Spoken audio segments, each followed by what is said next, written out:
नमस्कार, जय माता दी। मैं हूँ आपकी अपनी लाइफ डिजाइनर जीतू आचार्य। मंगला गौरी व्रत सावन के महीने का बहुत उत्तम व्रत होता है। ये बहुत ही दिव्य व्रत होता है और माँ मंगला गौरी का आशीर्वाद अगर आपके जीवन में आपको मिल जाए तो आपकी सारी समस्याओं के समाधान जो है वो निकल जाते हैं। माँ मंगला गौरी की जब हम बात करेंगे तो माँ महागौरी को दुर्गा की 8वें स्वरूप की उपाधि भी दी गई है और कहते हैं इनके आशीर्वाद से आपको सर्व सुखों की प्राप्ति होती है, आपके जीवन से कष्टों की मुक्ति होती है और सुख और समृद्धि चल करके आती है। इसीलिए माँ महागौरी का भी खास करके ध्यान किया जाता है, माँ मंगला गौरी का ध्यान किया जाता है, माँ की पूजा आराधना की जाती है, भगवान भोलेनाथ की आराधना की जाती है। तो ये मंगला गौरी जो व्रत है ये दूसरा मंगला गौरी व्रत होगा। यानी सावन का महीना वैसे भी बहुत ही प्रिय महीना है भगवान भोलेनाथ का और साथ के साथ शिव भक्ति के लिए बहुत उत्तम माना जाता है। ये महीना श्रद्धा और शक्तियां पाने का होता है। ये महीना अपनी इंद्रियों को वश में करने का होता है। ये महीना अपने कर्मों के सुधार का महीना होता है। ऐसे में पढ़ने वाले हर व्रत वैसे ही बहुत महत्व रखते हैं, लेकिन सोमवार का व्रत और खास करके मंगला गौरी व्रत यानी ये दो व्रत भगवान भोलेनाथ मां पार्वती को बहुत प्रिय है। अब देखते हैं कि ये मंगला गौरी व्रत जो है आपके जीवन में किस तरीके के सुख और समृद्धियां लेकर के आएगा। सबसे पहले तो ये दूसरा मंगला गौरी व्रत होगा जो कि 30 जुलाई को रखा जाएगा और इस दिन कृतिका नक्षत्र भी है। जब हम कृतिका नक्षत्र की बात करते हैं, सूर्य देव की आराधना की बात करते हैं। कृतिका नक्षत्र के जो स्वामी हैं वो सूर्य देव होते हैं और सावन के महीने में कहते हैं सूर्य आराधना का सबसे उत्तम समय होता है। सूर्य के जप, सूर्य की आराधना, सूर्य को अर्घ देने से भगवान भोलेनाथ बेहद प्रिय होते हैं, बेहद प्रिय है उन्हें ये सब चीजें और बहुत प्रसन्न भी होते हैं आपकी इस तरीके की भक्ति से। तो सूर्य को जो जल देने की प्रक्रिया है वो सावन के महीने में जरूर करनी चाहिए। अब आते 30 जुलाई को पड़ने वाला ये व्रत मंगलवार के दिन पड़ेगा, इसलिए इनका मंगला गौरी व्रत के नाम से भी जाना जाता है और दुर्गा के 8वें स्वरूप की उपाधि भी मिली हुई है इन्हें। कृतिका नक्षत्र भी है और साथ के साथ सूर्य कृतिका नक्षत्र के स्वामी का दिन भी माना जाता है। वृद्धि योग हर काम में वृद्धि देने वाला योग बनाता हुआ ये व्रत है। यानी ये व्रत अगर आप करते हैं तो आपके काम में भी वृद्धि होती है, लेकिन वृद्धि सिर्फ काम में नहीं, आपके सुखों में भी वृद्धि होती है, आपके धैर्य की वृद्धि होती है, आपके लिए शांति की वृद्धि होती है, आपके सुकून में वृद्धि होती है। यानी कष्टों से आप मुक्त होते हैं और सुखों के आप नजदीक होते हैं। चंद्रमा की अगर हम सिचुएशन की बात करते हैं तो चंद्रमा इस दिन वृष राशि में रहेंगे, टॉरस में। एक तरफ सूर्य की आराधना करके आप सूर्य का बल प्राप्त करते हैं, वहीं दूसरी तरफ चंद्रमा का ध्यान करते हुए, चंद्रमा की आराधना करते हुए आप चंद्रमा का भी बल लेते हैं। तो यानी ग्रहों में जो मुख्य दो ग्रह हैं, इन दो ग्रहों का बल आपको मिलता है इस दिन का व्रत करने से। यानी ये दूसरा व्रत जो है ये संयोग का व्रत है। इस दिन चंद्रमा वृष राशि में रहेंगे और कृतिका नक्षत्र होने से सूर्य का भी बल मिला और साथ के साथ आपको चंद्रमा का भी बल मिला। तो ये दो ग्रहों का आशीर्वाद भी आपको मिलता है।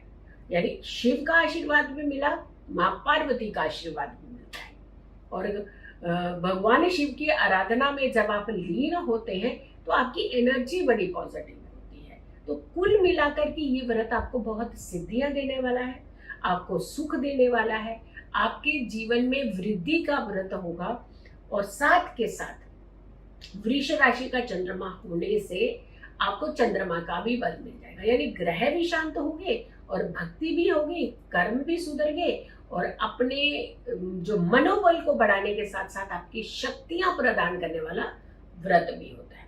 अब इस दिन आपको क्या उपाय ऐसा करना चाहिए जिससे आपके जीवन में सुखों की वृद्धि ही ज्यादा हो। हमने कहा ना, व्रत आप कई बार आप व्रत नहीं रख पाते हैं, बहुत सारे लोग हैं व्रत नहीं कर पाते हैं, लेकिन हम ये जरूर कहेंगे अगर आप कर सकते हो तो जरूर कीजिए।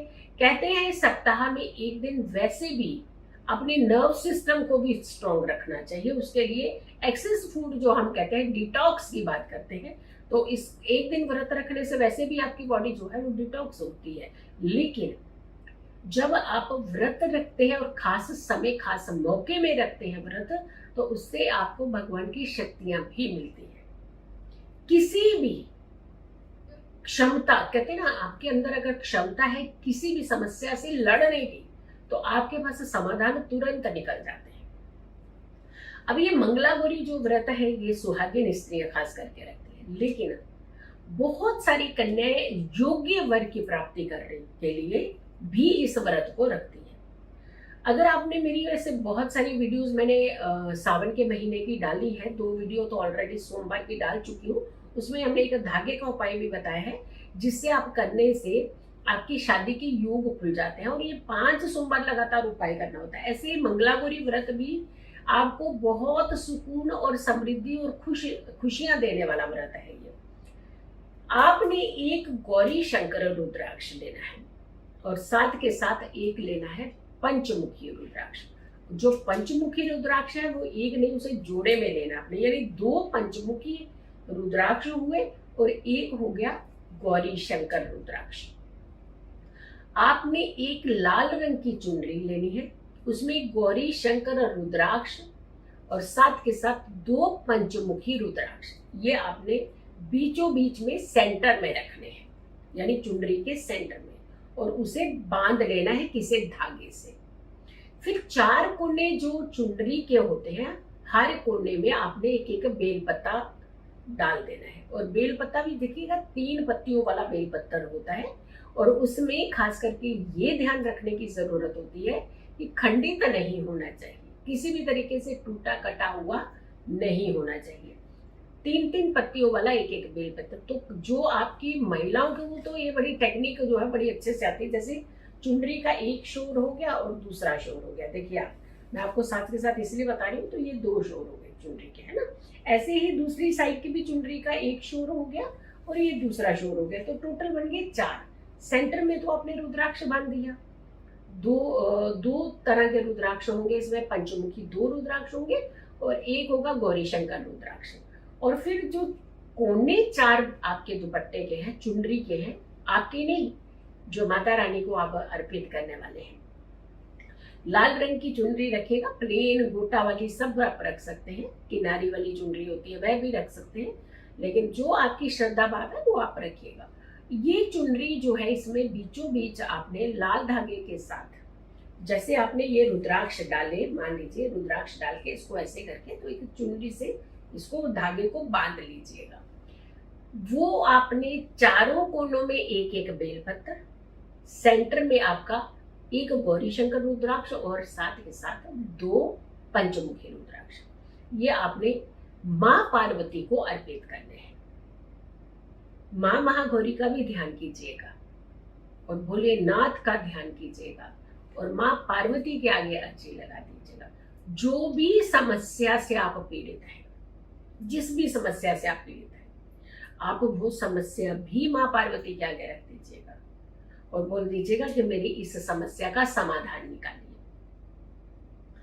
आपने वो चुनरी वापस लेनी है, उसमें से रुद्राक्ष निकाल लेने हैं, धागा जो है वो अपने कलाई में बांध लेना है, चुनरी माता रानी को ही अर्पित कर देनी है और रुद्राक्ष ला करके सेंटर में आपने, जो रुद्राक्ष है वो गौरी शंकर होगा, उसकी एक तरफ होगा एक रुद्राक्ष, दूसरी तरफ दूसरा, यानी 2 पंचमुखी रुद्राक्ष दोनों तरफ, सेंटर में ये। तो धागे में पिरो करके, लाल धागे में पिरो करके इस रुद्राक्ष को आप सावन के महीने में ही धारण कर लीजिए।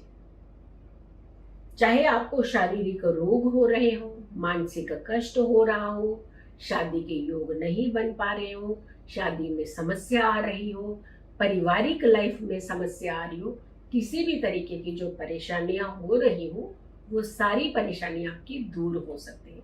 ये मंगला गौरी व्रत दिव्य योग और संयोग है, तो आपने इस उपाय को खुद तो करना है, लेकिन दूसरों को भी शेयर कीजिएगा, हर किसी तक ये वीडियो जरूर पहुंचाइएगा।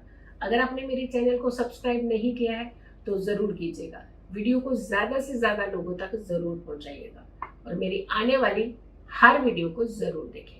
खुश रहे, स्वस्थ रहे, पॉजिटिव रहे। पॉजिटिव रहते हैं तो हर समस्या से हम दूर रहते हैं। जल्दी हाजिर होंगे एक अच्छी वीडियो के साथ। तब तक के लिए नमस्कार, जय माता दी।